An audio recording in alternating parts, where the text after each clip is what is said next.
And so take a look. This isn't a badge. This is a brand. How sticky is yours? That's one of the questions I want you to answer today, because I've made a career out of wearing a name tag, and I've learned some pretty interesting lessons. I've made a ton of mistakes, and I have some insight that I'd like to share with you to help you grow your business starting today. If that's cool with you guys, let me hear you say, cool. Has anyone in here ever had resistance to one of the products they were selling? Absolutely. We all go through it. And I was pretty discouraged at the time. As a matter of fact, for the first time in 3 years, I thought about taking the name tag off. As the baby screams, I scream too. And I was so concerned about this whole name tag being a waste of time that I went to my grandparents. And I sat down with my grandparents and I said to them, oh, this is them. I kid you not. This is where I come from. You guys are like, oh, now it all makes sense. But the best part, look at this scowl on my grandmother's face. So I'm sitting down with my grandparents, and my grandfather, in his sage wisdom way, he said, look, Scott, anybody could have put on a name tag, but you're the one making a career out of it. So just remember, ideas are free. Only execution is priceless. So you guys come to events like this, you get all the ideas, you hear these great speakers, you workshop with each other. You're probably going to leave this conference with tons of ideas. But guess what? You don't need an idea. You need an I did. Can I get an amen on that one? You better believe it. And so when resistance comes your way, whether it's from a laundry machine or when someone tries to beat you up, which has happened, people start fights with me. I've had numerous death threats, stalkers. All of this has happened from wearing a name tag. I will never forget this as long as I live. New Year's Eve, 2002. Don't recognize the caller ID, but remember back in 2002 when we used to answer our phones? So I answer the phone the same way I always do when I don't know who it is. Hello, my name is Scott. First thing out of this guy's mouth. Hey, Scott, I just want to say I'm on your website and I really like it. Cool.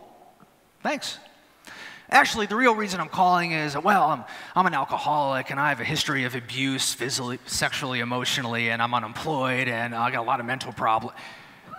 Just like on and on and on. That's friendly. And eventually, you got to draw that line, right? Because if we don't create boundaries for ourselves, other people will do what? So I say, well, it's been great talking to you, but I got to go. And that was it. I figured that would be the end of it. Until he started calling every day. Leaving voicemails that sounded like this. Hey, Scott, I don't want you to think that I'm a stalker or anything, but let me just say this. If you have to tell people that you're not a stalker, are you a stalker, yes or no?